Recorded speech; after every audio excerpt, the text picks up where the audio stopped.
Assalomu alaykum hurmatli televizor ko'ruvchilar. Vatangi nazar programmamizga xush keldinglar. Men Abdusalom Niyoz Uyg'ur. Yaqinda vatandan chiqqan bir ovozli uchur muhojiratdagi Uyg'urlar orasida g'ulg'ul qo'zg'adi.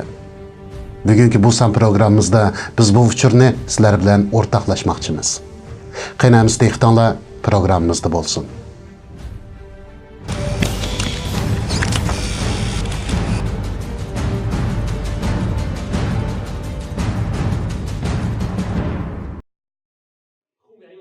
今年是不是又抓了20几？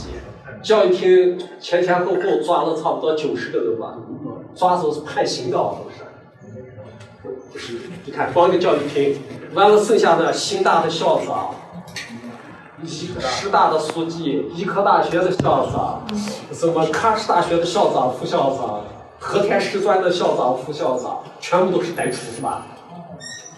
歹徒，都是民族分裂分子呀。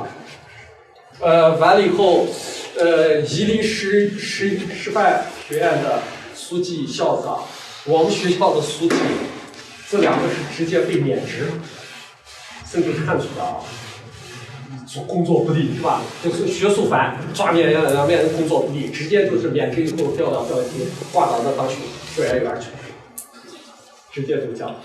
所以现在抓的比较厉害啊，而且这个所有的这些教材。发给你们这些书呀，这样教材都是要政治审核的。他们有些人说，哎，这样的专业教材怎么能有政治问题呢？有啊，你看，像这样专业教材都有政治问题出现啊。医科大学的教材一翻开，医学书一翻开第一页，维吾尔裔是个独立的学科，维吾尔民族独立的民族有8000年历史。你看第一页就这样写的。8000年，中华民族，是吧？那不哈里穆拉提吗？哈里穆拉提老爹还是我们原来冒军系副主任啊，他不是交代的吗？他这个民族分裂都是他老爹教的吧？知道的吧？哈里穆拉提直接跑到土耳其那边去，暗地里和土耳其签的是建国协议。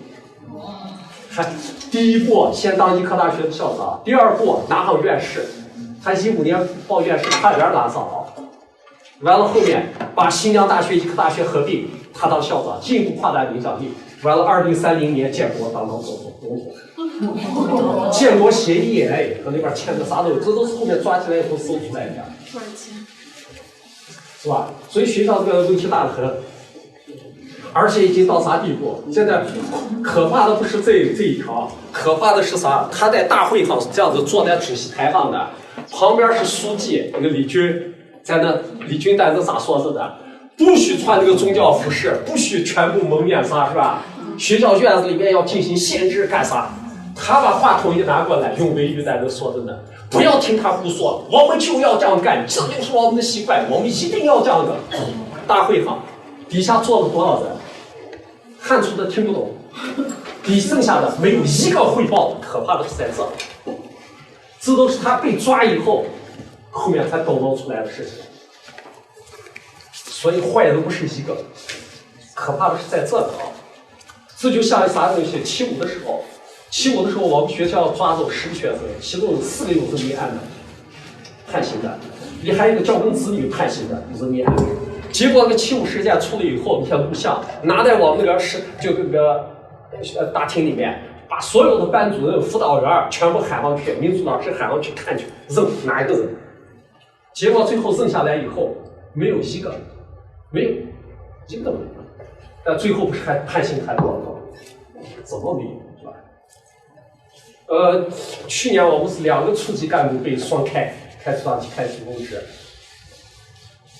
今年上半年抓走3个老师，我们学院还抓走1个。一个是已经判刑了，判了几年，剩下2个还说准备起诉，马上要判刑。所以分裂分子就在身边，是吧？是吧？而且到啥级别了，你也看一看。你看各个大学的校长、书记，是吧？还有一个区党委宣传部一个副部长，是吧？你要再往上算的话，还有200个，是吧？所以这个民族分裂很厉害的啊。他们说这2年才有的，这个看这2天学习，我突然他们说不对呀、民主复兴谁说这几年才有的？文化大革命时候有没有？有。文化大革命自诩一个副主席不是东土党吗？怎么没有？是吧？所以民主复兴哪是现在才有？早都有，是吧？好，我们学校还是比较少，我们学校比较少，比较好。要不咋前面那个书记因为工作不力，最后还免职了，就因为半天都没抓出来了，人家别的把一片一片都抓住了。我跟你说，按照自治区那个李鹏兴的说法，不是党委副书记李鹏兴主办这个意识形态和教育的吗？大会上指着我们学校就书记就说嘛，你们学校水就那么清吗？一条鱼抓不出来吗？说明了就说还继续吧。所以学术办最近还在搞着呢。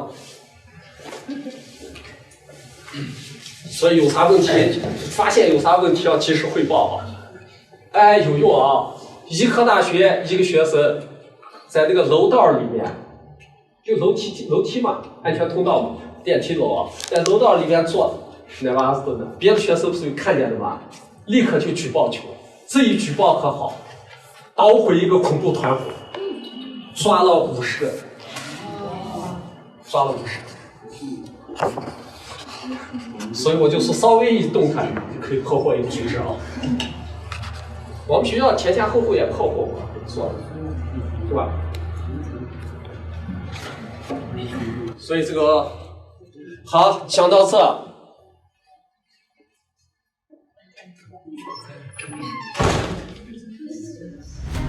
所以这个教材。Bu ovoz yaqinda vatandagi qarindoshlarimizning xatarga tavakkul qilib turib, muhojiratdagi Uyg'urlarga yo'llagan ovozli uchuri. Bu Moliya iqtisod institutining bir Xitoy o'qituvchisining o'quvchilarga qilgan so'zlari bo'lib, bu jamoat xavfsizlik tarmoqlarining yig'ini emas. Shundaqla hukumat organlarining yig'ini emas. Bir odatdagi oliy maktab o'qituvchisining dars boshlashdan burun o'quvchilarga ko'ranglik bilan qilgan so'zlari. Buningdan bizning vatanimizdagi ishlarning qaysi darajaga berib yetganligini tushunib yetalaymiz. Xitoy tashviqotining qaysi darajaga yetganligini, odatdagi fuqarolardan tortib kichik bolalargacha tutqunlarni jinoyatchi deb tunishtirib, qandoq to'kmatlarni ortganligini tushunib olaymiz. Bu uchurda vatanimizdagi oliy maktablarning maktab mudirlarining tutilganligini sanab chiqib, maktablarda masala eg'ir deydi. Huquq tutqanlarning hammasida masala borligini o'quvchilarga qaysi shaklda tushuntirayotganligiga diqqat qilaylik. Bu yerda alohida ta'kidlagan bir ish, ularning Xitoy bo'lsa xizmatni yaxshi ishlamagan degan bahona bilan vazifasidan qoldirib, Uyg'urlarni bo'lsa milliy bo'lgunchi degan bahona bilan ko'zdan yo'qotganligi aniq oshkorlangan. Ya'ni mushu bahonalar orqali yuqoridan tovangacha butun qatlamlardagi huquq tutqanlarni almashtirib chiqqan. Oliy maktabda o'qib baqqan har bir Uyg'ur Xitoydagi oliy maktablarda mayli qaysi kasbda o'qisin, Mao Zedong ideyasi, Deng Xiaoping nazariyasi, Xinjiangning yerlik tarixi qatorliq fanlarning asosli fanlar qatorida majburiy o'tilganligini obdan biladi. Mao Zedong ideyasi, Deng Xiaoping nazariyasi Xitoy hokimiyatining hokim mutlaqligini targ'ib qilgan darslar. Bu yerda demoqchi bo'lganim Xinjiangning yerlik tarixi degan dars. Bu darsda qadimgi davrdan boshlab hozirgi davrgacha bo'lgan tarix so'zlanadigan bo'lib, bu Xinjiang necha ming yildan beri bizning zamin deganni o'quvchilarning mengsiga qo'yish maqsad qilingan bir dars. Xitoy buningga rozi bo'lmasdan barliq kitoblarda masala bor deb tirnoq ostidan kir qo'lashni keng ko'lamda ko'lamlashtirayotganligi ma'lum. Hammamizga ma'lum bo'lgandek, Uyg'urlar tarixiga oid kitoblar azaldan cheklangan kitoblar qatorida o'rin olib kelgan. Tarixning bu shaklda o'zgartirishining maqsadi Xitoy avlodlarini bu zaminda haqqi bor ko'rsatib, zaminning haqiqiy egisi bo'lgan kishilarni yo'q qilishga kuch chiqarishi uchun ideviy birlik hosil qilishdan iborat. Bu yerda shundoq bir tetiqsizlik bor. Diqqat qilsak, u mundaq deydi. 哈努拉提直接和跑到土耳其那边去，暗地里和土耳其签的是建国协议。 Xalmurat birinchi qadamda tibbiy universitetining mudiri bo'lmoqchi, ikkinchi qadamda fanlar akademiyasini qo'lga olmoqchi bo'lgan. 2015-yili iltimos qilgan, tas qoldi, shundoq bo'lib ketgili. Uningdan keyin Xinjiang universiteti bilan Tibbiy universitetni birlashtirib, uning mudiri bo'lib, ta'sir kuchini yanada kengaytmoqchi bo'lgan. Uningdan keyin 2030da davlat qurib, prezident bo'lmoqchi keldi. Fanlar akademiyasini qo'lga olib prezident bo'lmoqchi degan qandoq gap? Turkiyaga berib davlat qurishga kelishim tuzibdidak. Bu kelishimni kim bilan tuzdi? Xalmurat G'upur bir olim, bir tadqiqotchi, bir o'qituvchi, bir vatanparvar Uyg'ur o'g'loni. Uni vatanparvar qilib yetishtirib chiqqan dadiningmi yashanganda to'kmat bilan jazolanishi yurgimizni azdi. Bu odam doktor Xalmurat G'upur voqeasini alohida misol qilib turib so'zlaydi. Bu vaqa, ya'ni Xalmurat G'upurning yog'liq chekish Uyg'urlarning urf-odati degan so'zni shu davrda Urumchida oliy maktabda o'qigan har bir Uyg'ur bilsa kerak. Xalmurat G'upur hargizmi cho'ng yig'inda Xitoylar bilmagidek holatda Uyg'ur tilida so'zlamaydi.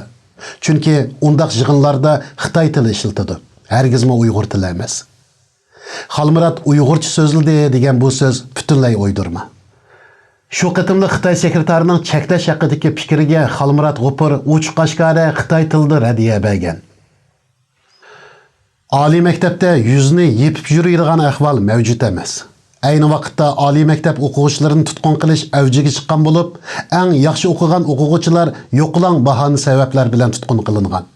Qizlarni bo'lsa, yog'liq artding deb tutgan. Muajiratdagi nurg'un yoshlar shu davrning o'quvchilari bo'lg'ach, ular bu ahvollarga shohid. Nurg'un o'quvchilar tutib ketilgandan keyin yo'qolib ketgan. Ba'zi o'quvchilarni ota-onasi shundoq tasta izderigini qilib qutuldirib chiqqan bo'lsa-mu, u yerdagi qiyin qistoqlar sababidan allburun kallasidan ketganligi ma'lum bo'lgan.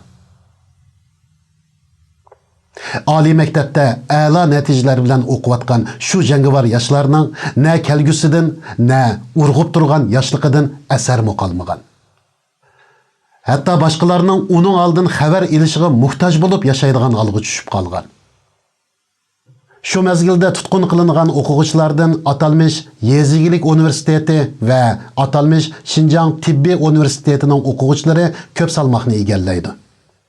Agar shu qitimliq yig'inda Xalmurat G'upur shu Xitoy sekretarining gapiga qo'shilgan bo'lsa, nurg'un qizlarimiz beshidagi yog'liq tufayli yo'q bo'lgan bo'ladi. Xalmurat G'upur o'z imtiyozi bilan nurg'un o'quvchilarni ziyonkashlik uchrashdan saqlab qolgan. U Uyg'ur milliy tibobatida nurg'un natijalarni yaratdi. Uyg'ur milliy tibobatini tunutishga zo'r to'hfa qo'shdi.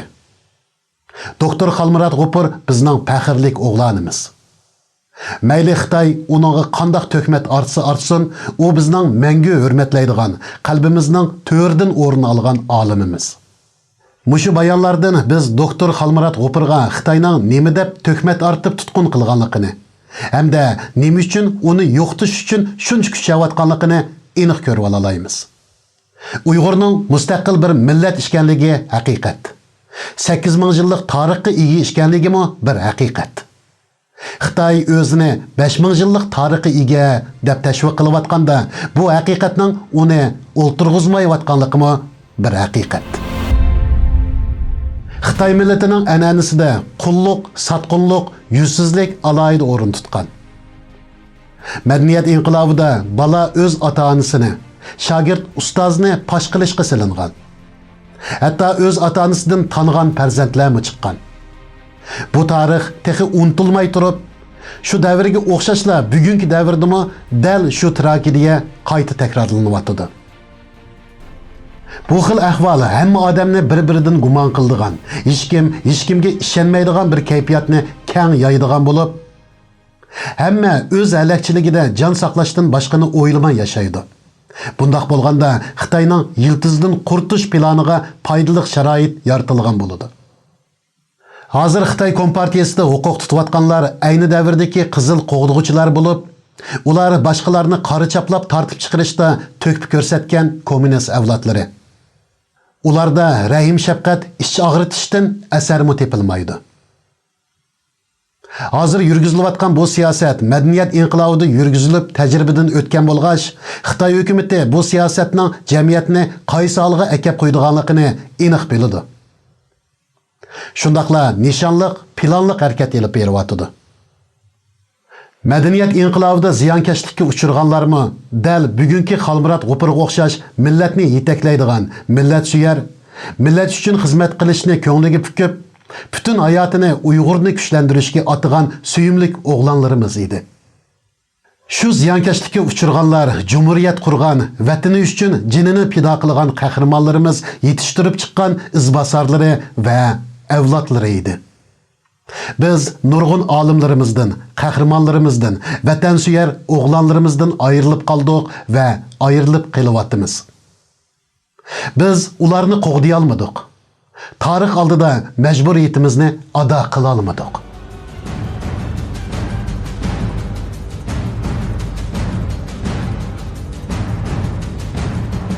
Avazliq uchirdiki, mono so'zlar odamning o'g'isini qayintidi. 按照自治区那个李鹏兴的说法，不是党委副书记李鹏兴主办这个意识形态和教育的吗？大会上指的我们。 Avtonom rayonluq partikomi Lepingning yangi gapini anglab beqinglar. U hozir ang formatsiyasi va ta'lim-tarbiya xizmatiga mas'ul. Cho'ng yig'inda bizning maktabning sekretarını ko'rsatib turib, sizlarning maktabning suyi shundaqmi suzukina bira beliqmi tutolmabsizlar-ku deydi. Bu nima degani? Bu uning odam tutish vazifasini ado qila olmading deb ochiq-oshkora ogohlantirish bergan emasmi? 就楼梯嘛，安全通道嘛，电梯楼啊，在楼道里面坐，那娃子的，别的学生不是有看见的吗？立刻就举报去了，这一举报可好，捣毁一个恐怖团伙，抓了50个。 Bir o'quvchi namoz o'qisa, bir terrorlik tashkiloti qo'lga tushib, 50 dak odam tutilgan. Bu qanday mantiqi? Bir odamning namoz o'qishi bilan 50 odamning nima munosabati? Bir terrorlik tashkiloti qo'lga tushibdimish. Razillik bo'la, buningdan ortiq bo'lmas.